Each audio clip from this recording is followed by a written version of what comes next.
steps down the road. We're required to monitor this based on a template, I guess, or an assessment, or a series of instruments developed by the State Department of Education. Are we just literally filing the documentation saying that we comply? Or will there be test and field audits performed by someone as part of the State Department of Education who will assess whether or not we actually are in compliance? Yes, we have to, every 2 years, file a report with the state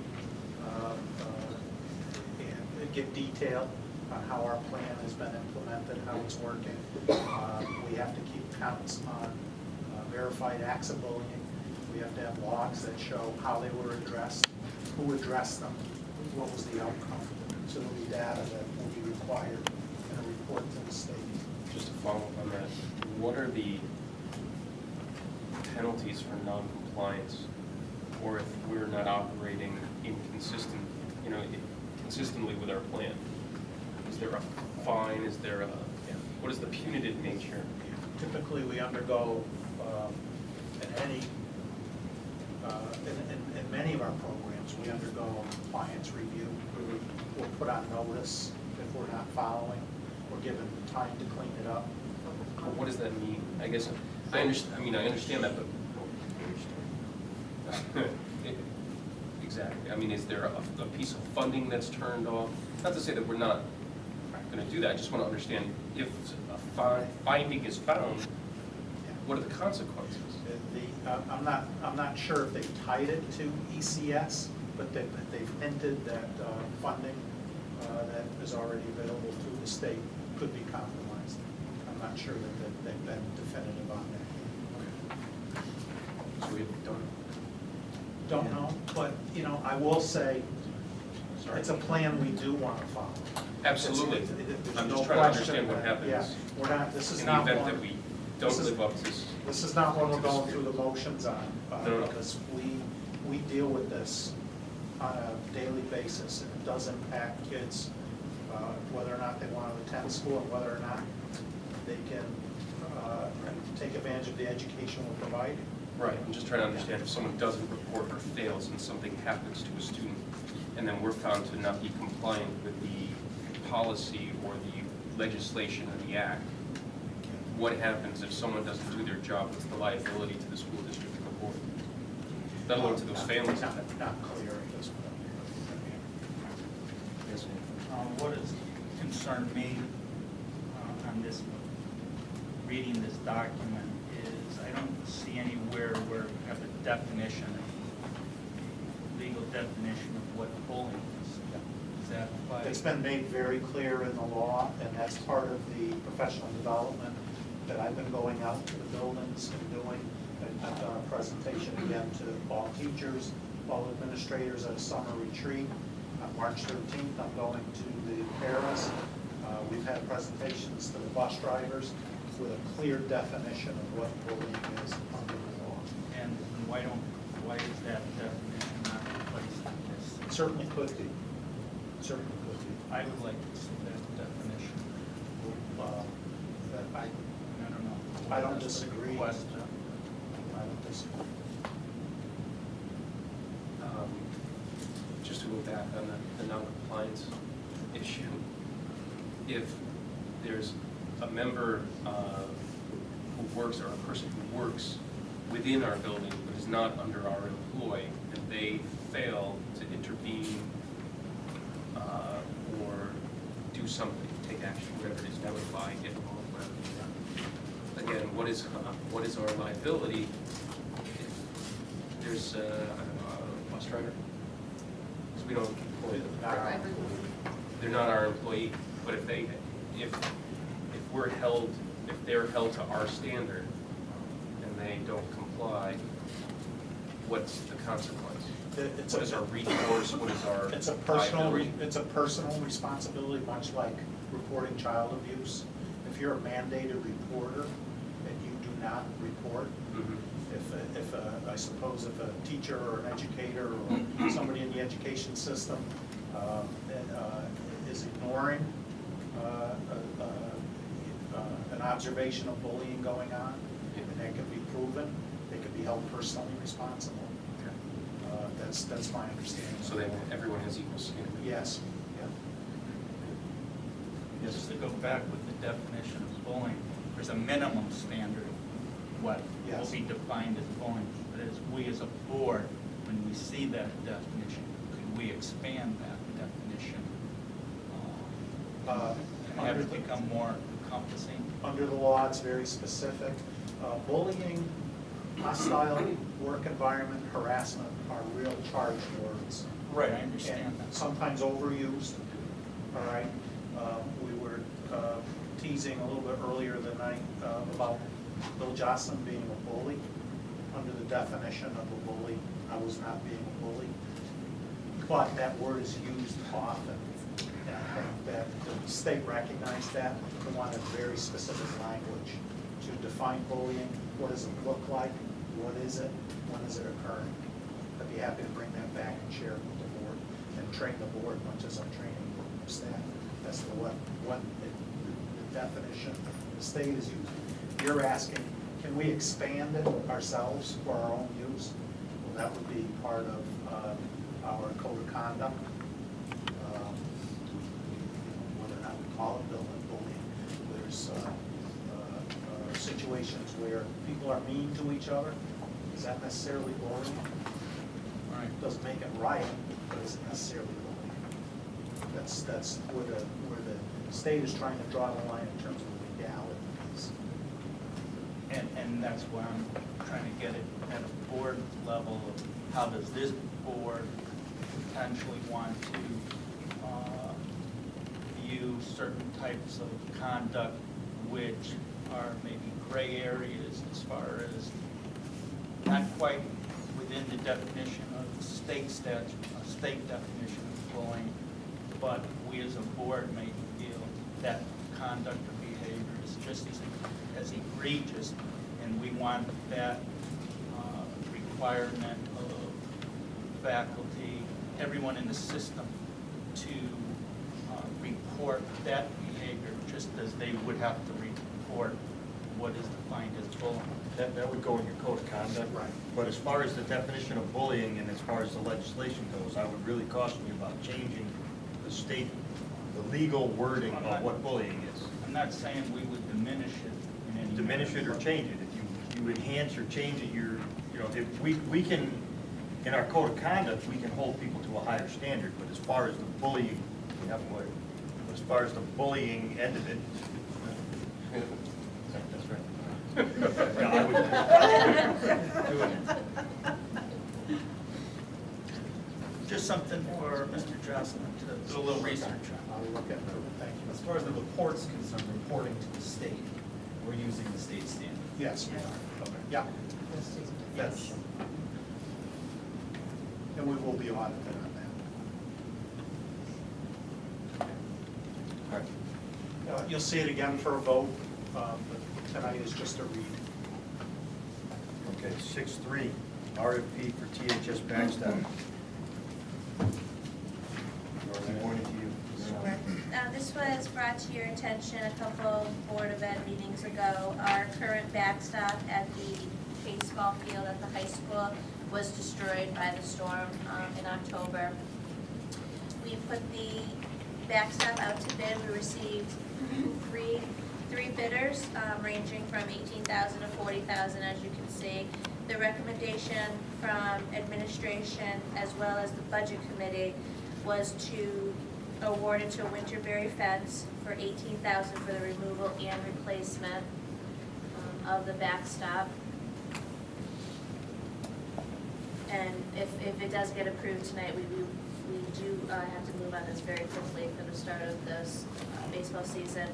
And also I want to point out that this is not a budgeted item, so it's very likely that the maintenance line item will be in a deficit by this amount at the end of the school year. Yeah, we talked about this at budget, and we agreed to approve it and award it to Winterberry pending the reference check. Right. I'm sorry. sorry, so. This is pending Yes, reference check. absolutely. So not much Yeah, more to everything's say all about it. set, yeah, I mean, we've we- already we- referenced it. Yes, it's a motion. Second by Mr. Rivera. Discussion? Yes. This is just used by the varsity baseball team, all the baseball teams, softball teams. All, it is all, So the girls softball yes. utilize this. Not the girls softball. It's strictly a baseball field. But other baseball, the JV. Different diamond lengths. It's the main diamond. Right. If we have the money, that's great. If we're really pushing for the money, my thought We would have to be. replace it. It has to be replaced. Yeah, I mean, without the backs. No, you can't play. You can't play. You can't play a game without a backstop. And that's why I'm just saying we don't play our games in the varsity baseball. They play their games down. So, I mean, I'm just talking about the varsity. I mean, you have other. Right. We play all our varsity baseball games down at these home games down. But all your practices, all your JV games, all your freshman games, anything that's done on a baseball diamond is gonna have to be done up here. And they're unable to use that right now. It's the furthest backstop. And that's the only actual baseball diamond that's here at the school. The others are softball, if I'm not mistaken. You got the money, you got the money. You don't. No, we have, Yeah, We it's have- later. What's that? Finances. Loretta, no, we have the ability to transfer to cover this, correct? Yes, because, yes, Right. We'll talk more about that. right. So yes, we do have the, in the line item, we'll run over because this is a non-budgeted expense. We couldn't have foreseen the damage that the storm was going to do to this particular item, so you couldn't plan for it.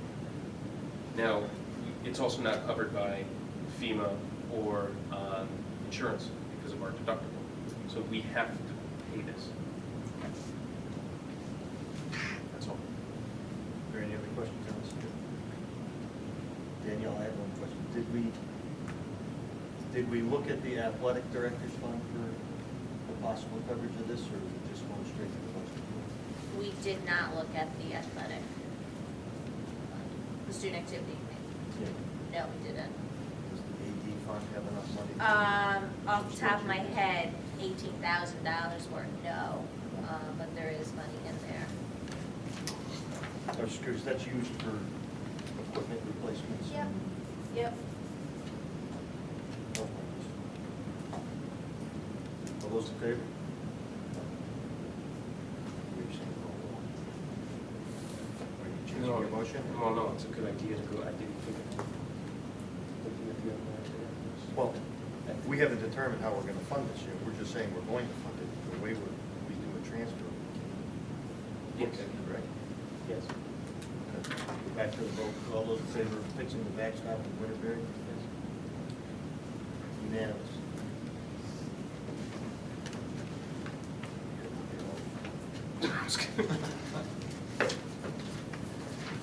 Okay, 6.4, chiller RFP. It's really best explained by Dave Becerra. Honestly, if Dave's willing to come forward. Dave, would you join the lottery table and explain this to us? Okay. Don't break. Keep away from that. We'll smoke it.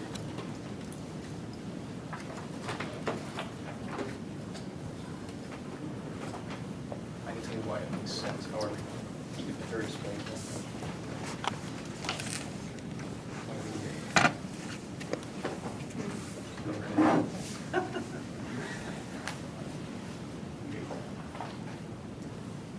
Okay. You want me to Just rattle it off what we're trying to do with the chief here? Yeah, exactly, just a quick, Okay. What we're doing here is we're going into the Connecticut Energy Efficiency Fund.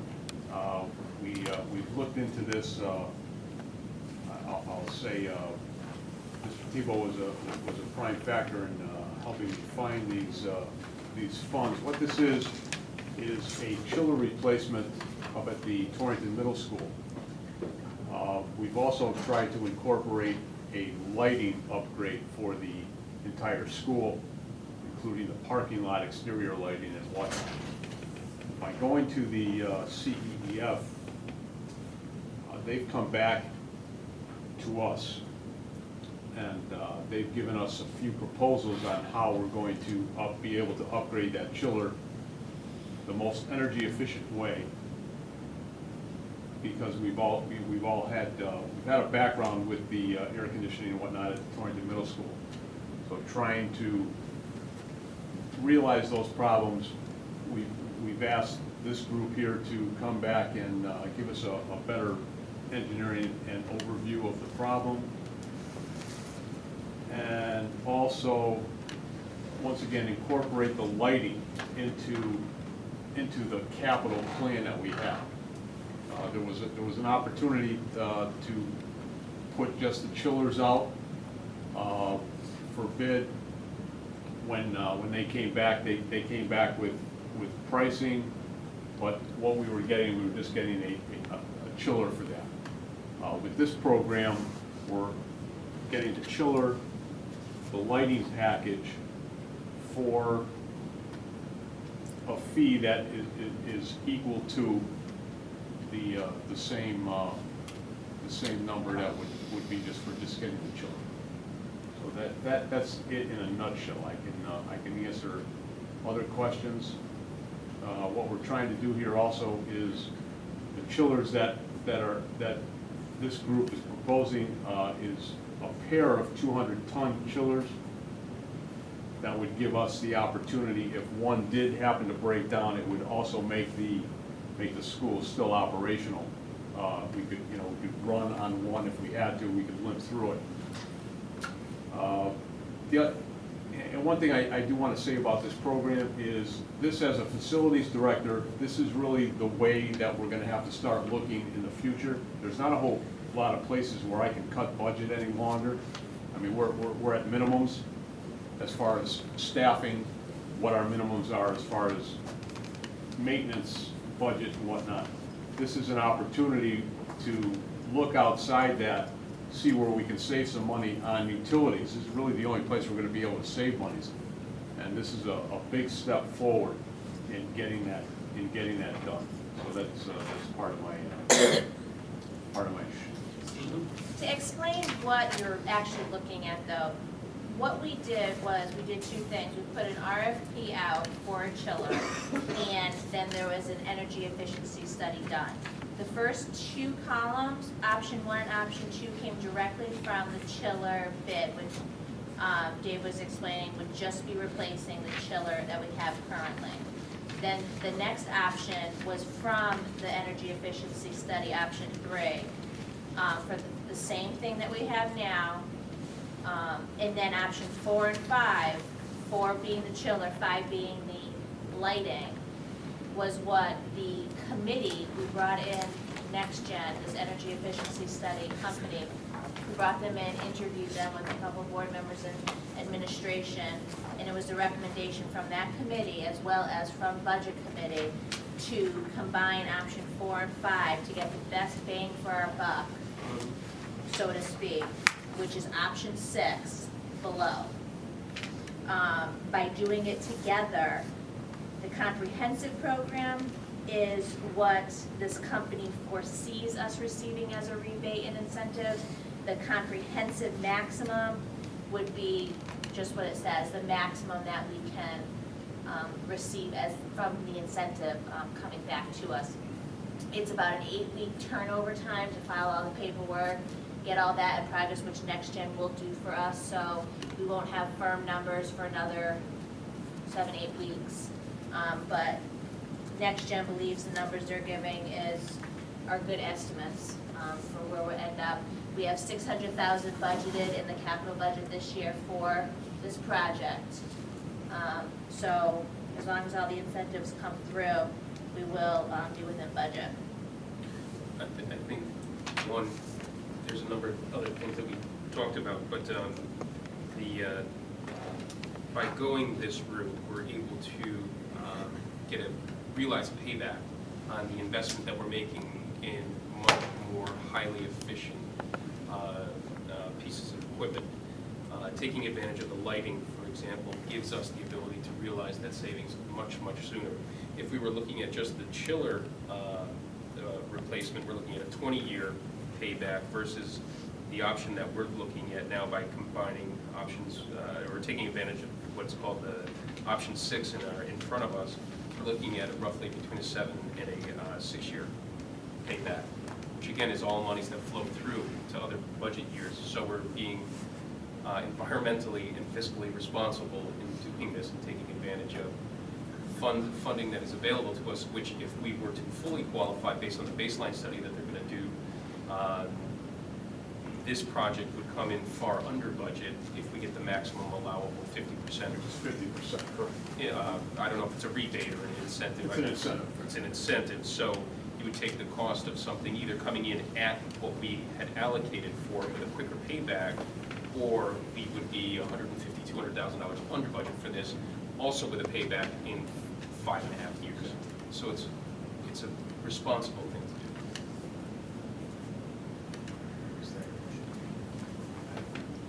We gotta get our motion first. Is that your motion? That's my motion. My motion. Yeah, that's my motion. Second. All right, second from Christopher. Yes, Chris?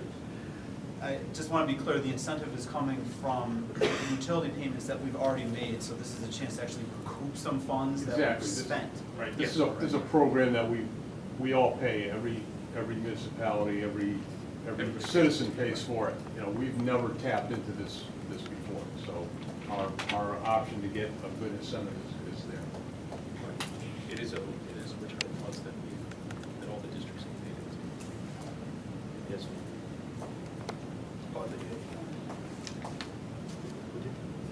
The other, the other. It was a tick. I'm just seeing things.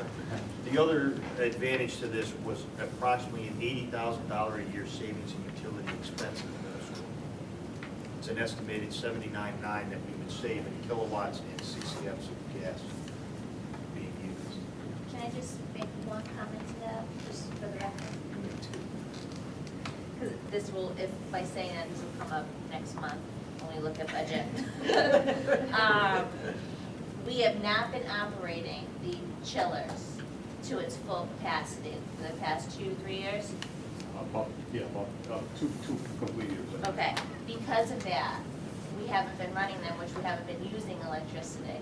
So that $80,000 savings that they're projecting is coming off of 3 to 4 years ago When the budgets. devices were functioning. Exactly, so you can't look at the budget line and cut $80,000 No. off. No, But we're gonna Okay, I run just wanted to make that $80,000 more efficiently than we Yes. would If we had it, yeah.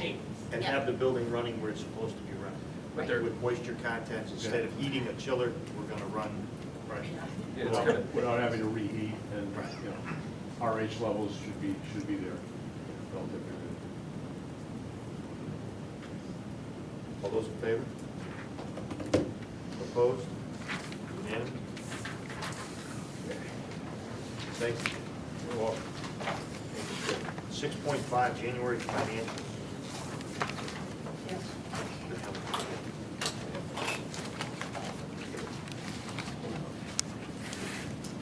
I'll just wait 1 minute while they get passed around.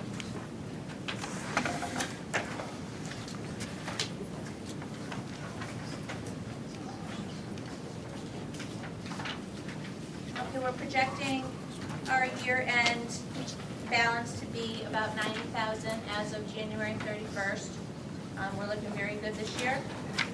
Our the only thing that really changed from last month that I'm going to point out is the transportation line item is now projecting to be in a deficit about 150,000 because we had to add 3 special ed buses within a matter of a week for students. And the other line item that was added this month is unemployment. Our unemployment is looking very good this year. People are coming off, they're hitting their mark that we do not have to pay for them anymore, so we're looking at a $74,000 surplus in that account. Everything else is the same as last month.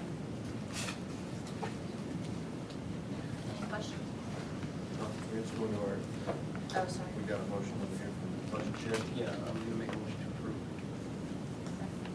Second. Ellen, okay, discussion.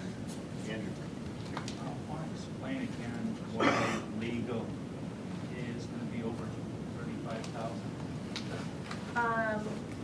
Yep, we have never used, well, we didn't last year, we didn't use lawyers in our expulsion hearings. We're using them in our expulsion hearings this year. Did you take arbitration out? Because we budgeted for it. Right, but the main reason why it's gonna go, we're projecting in the deficit is because of the expulsion hearings. No, I understand that. But yeah, I already. You did take it out. We did, yes, because we did use legal in our negotiations. The arbitration would have increased it, but we did have a significant legal bill for our teachers' negotiations. Well, for all of our contracts. Right, Yeah. and we haven't even started non-certified yet. Right. We had 3 contracts come up this year, so Right. that's why we were projecting the 100,000. And then the increase in expulsions for using legal, we're expecting it to be in the deficit about 35,000. I thought one of the reasons why we budgeted so much for legal was to anticipate that we would go into arbitration. And we ended up not going into arbitration. True. On any of them. It was So for, I'm a little bit amazed. True, but we had, I'm sorry, maybe in control, Andrew. We've had more expulsion hearings, and we've added a layer of legal review or representation for the administration that we didn't anticipate having to do when we were forming this budget. What's the average legal cost of doing an expulsion hearing? It's $250 an hour, $225 an hour, times travel. I mean, it's expensive. Well, I mean, just how expensive? What's Gotta the be- number? It's gotta be pushing $5,000. Every expulsion? No, every expulsion hearing isn't $5,000. We likely spent $5,000 on expulsion items. Well, we're at 135,000. Yeah. Reviewing documents. Yeah, that's true. When they review the documents, when they build, they've got to be 10 hours in expulsion, isn't it? right, Yeah. yes. And you got so two it's- I attorneys, guess that that's is right. 250, that's Yeah. 2,500 apiece, 5,000 in expulsion. Given that, following up on Mr. Narchi, what would it cost? Would it be wiser to basically spend the money on having lawyers, workshop administrators? It seems to be from the expulsions, it's a pretty fixed set of circumstances, you know, about what your legal, what the legal parameters are within, you know. The administrators are those who are prosecuting the case, assuming that they do their job and know what the law is and what the statute is. What can be offered, what the ground rules for expelling the Board of Education. It seems that the Board of Education is educated and the administrators are educated. We spend money educating boards of education. We shouldn't have to rely. We shouldn't rely on the administrators doing their job as being part of their job description, knowing the law and executing the law and helping the Board of Education do its job, period. Spend the money up front, teach them how to fish, and then they don't have to give them fish. Whatever the cliche is. Teach them how to fish and you don't Yeah, have to catch right, their own. feed them, whatever. Instead of feeding them, teach them how to fish. There we go, because that's what we're doing right now. Due to the sensitivity of several of the expulsion hearings that have come up in the last. There'll be rare occasions, there'll be specific occasions, I get that, I get We- that. that It's a bell the curve. first, It's a well, bell the first curve. few, at the beginning, we didn't have the second representative for administration. But then when the sensitivity of the cases increased to a level, it was determined that administration should have representation at those hearings. Extenuating Going forward, circumstances should trigger that, yes. going But forward, we should be able to taper that off. Yes.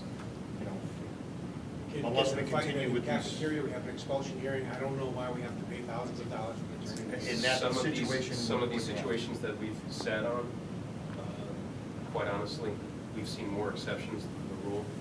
I think we would welcome that We situation. welcome the rule. Some of these are very, But I would agree, as we go forward, we should be able to wean off the second. Yeah, so how does the board, Mr. Chairman, what would you propose? How do we do this?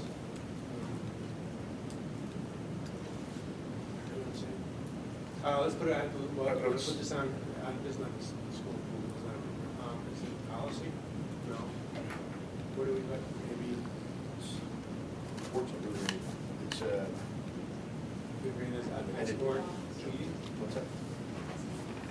It's kind of we did it as an executive decision because of the sensitivity of it. So I would think that we would just look at the cases coming up and No, the subject is gotta be administration. some PD for the, I mean, you know. the PD was given in January. Oh, really? There was PD given to the school-based and the Division Avenue administration. Okay. So that's helped, I believe, helped a lot.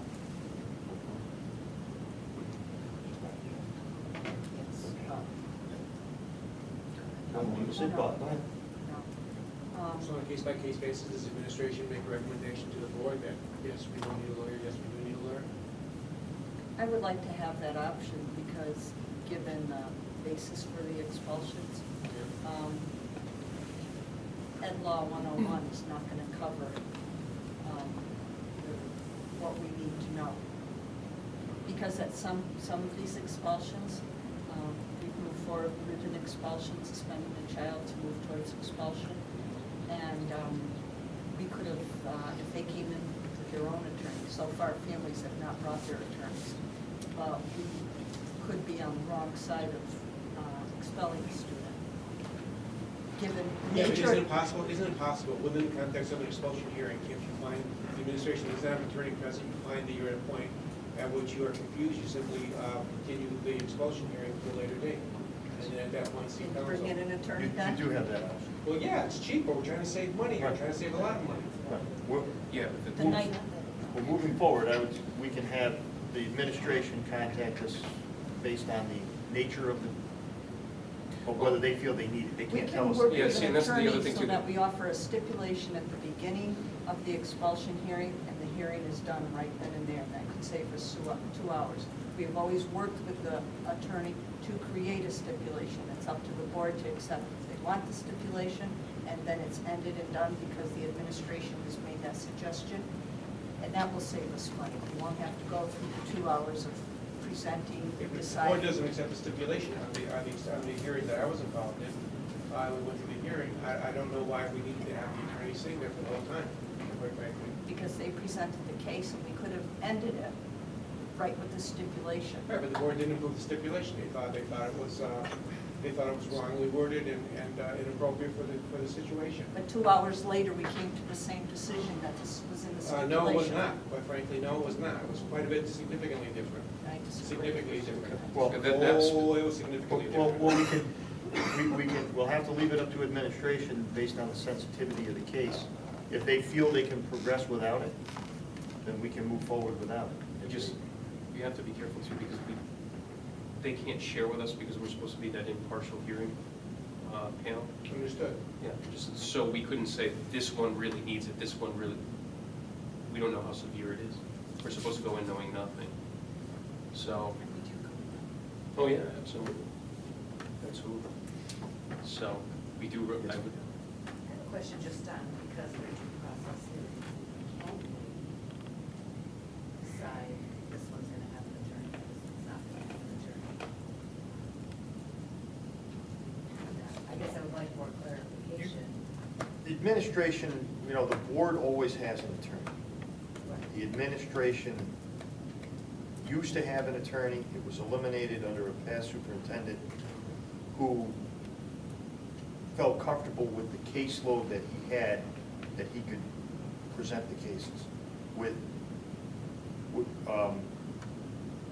You don't have to have one. That's there as a level to protect the administration from saying something incorrect in a very sensitive situation, or from presenting information incorrectly, or from having it documented. The attorney basically takes the file, reviews it, and then presents it to the expulsion committee to protect administration from error.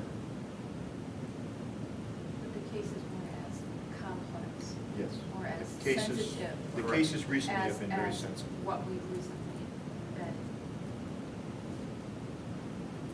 Here.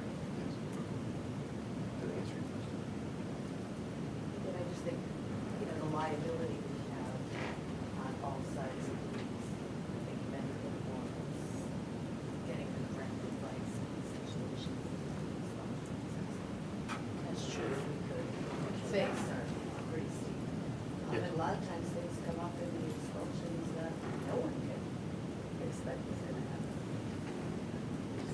Not having the lawyers there is the 8 years in the Board of Education, how many times has the city been sued for expulsion? Anybody know? Business department know? Mr. Johnson, you've been here a while. How many lawsuits? Not that I can How many lawsuits when the administration did not have attorneys present, they handled it themselves? How many lawsuits? None, right. So, How you know, many I mean, times has the if we're district talking ever about, handled cases like we've handled this? Never. well, in those exceptions, but, I mean, if that's, Well, that's what we can, you know, your that's what I'm saying, there's your exceptions. suggestion That's what I'm saying, there about, are exceptions, but the meat and potato, it's a bell curve function. The meat and potato, but expulsions hearing tend to be, you know, Routine. stuff that teachers have seen for, you know, for a career.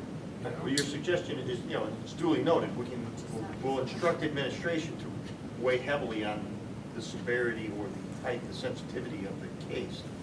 And if they don't feel they feel they can run with it, we'll go without one. And then if the situation becomes complex or more complex during the Right. hearing, we can always stay the hearing to add, yes, Andy? I'd like to know, what amazes me is, as we probe this line item here, why there seems to be a lack of transparency. Why don't you just tell us where the legal fees are? What did arbitration cost? What did it cost to negotiate with people? What? No. Arbitration cost $2,000. What did Well, what did we I budget mean, for arbitration? we start off with projecting 100,000, and we thought we were gonna go into arbitration, and that's why we had to run up such a high legal fee. Then we projected, now we're projecting 135,000, and now you're telling me that one of the reasons why that number is so high is because of the negotiations that took place with the bargaining units that we have. What are the numbers?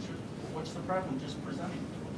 We budgeted 100,000 because we had 3 contracts. I understand. 3 contracts could possibly go to arbitration, so that's one and the same. We didn't go to arbitration. Arbitration is a small number compared to the amount of legal services we use for contract negotiations. So even though we didn't go to arbitration, we still used our lawyers. We must have used Rich that one day. Right, I mean, we For had 10 a hours. 10-hour session one night.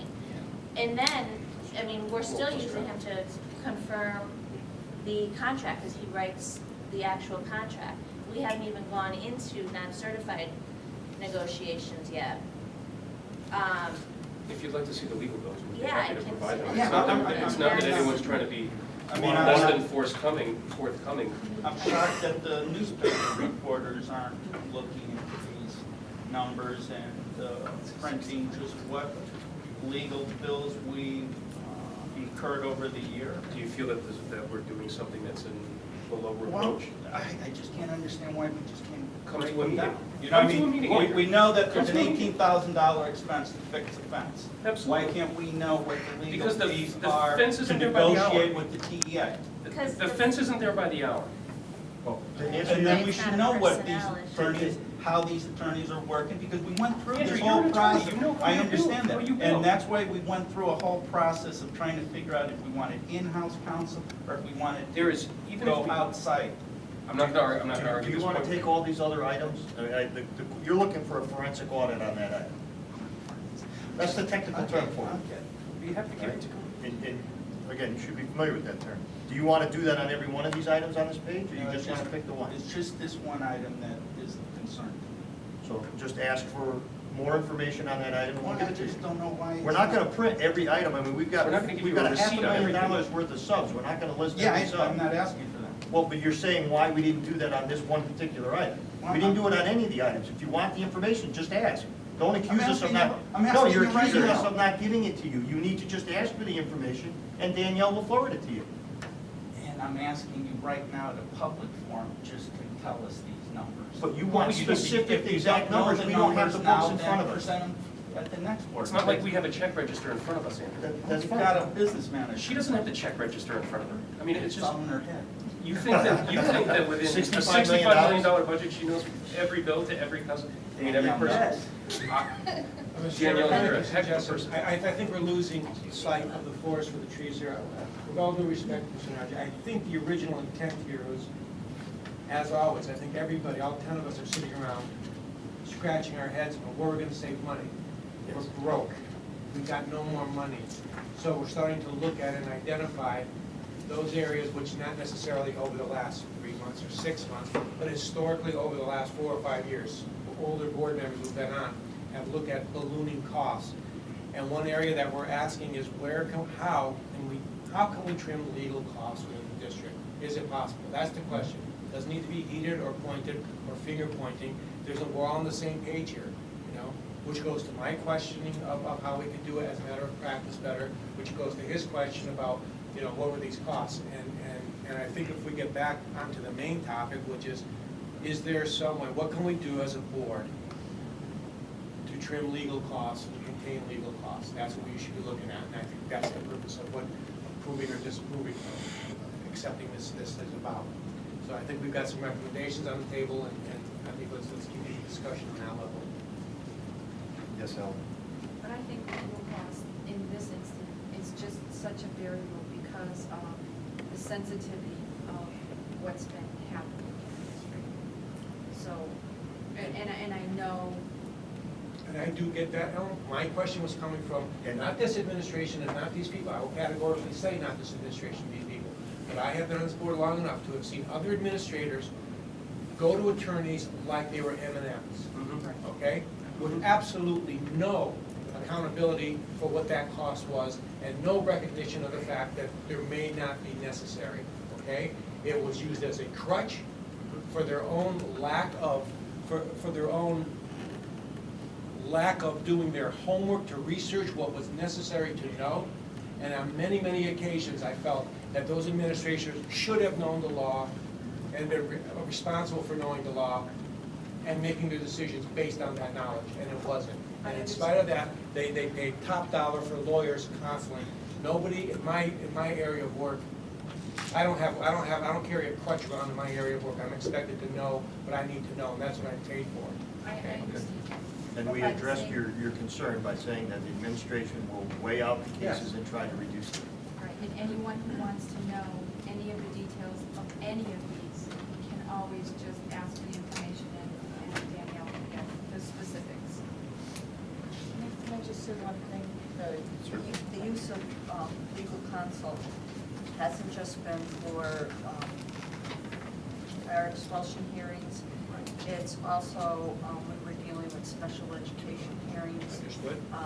which is a big piece. I completely understand that.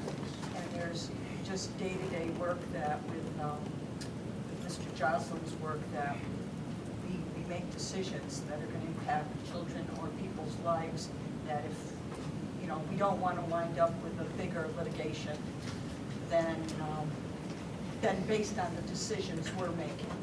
And, you know, I can testify for both Bill and I that, you know, that law book, education law book, we're getting the new versions coming in about 2 weeks.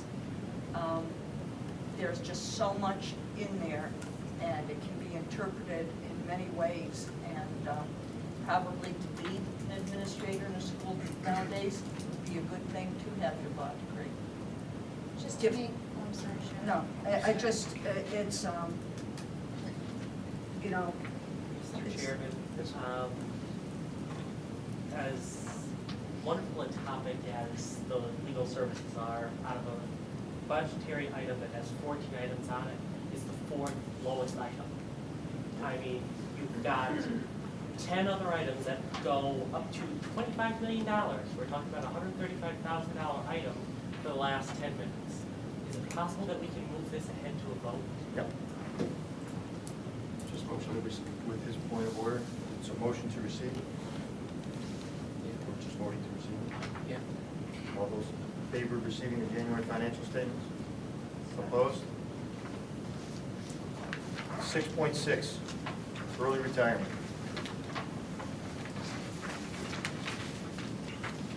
Look at me, Mr. Chair. Yeah, you have in front of you a draft. of No, no, a- I'm just. Hold on, we're gonna have. Don't have them in a moment.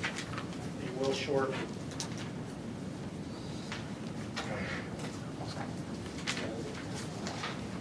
A draft that was earlier shared with our personnel committee and voted to bring forward to the board for the motion to allow the superintendent of schools to enter into an agreement for this year only to extend the early retirement Article 15 from the March 1st deadline to the April 1st deadline. It's important this year in particular because we just finished negotiations and we worked with the TEA to make some changes in the contract language. The potential retirees need to make a decision about retiring this year. They need to do so knowing what the language is. The contract is finished. It's ready to go to the city and the state. The city could take up to 30 days to approve it. We don't want our retirees to be left out in the cold, not knowing what the language is or whether or not their contract is going to be approved. This is a win-win for both the TEA and a potential win for the district in allowing people to make informed decisions on their retirement. After reviewing the opportunity for the district as well as the ability to help the teachers that would like a little more time to look at their options, the personnel committee's decision was to accept this and move forward to the board. It is my recommendation that we accept this and move forward with it. I would like to make that motion. Second by Ellen. Any further discussion? Seeing none, all those in favor?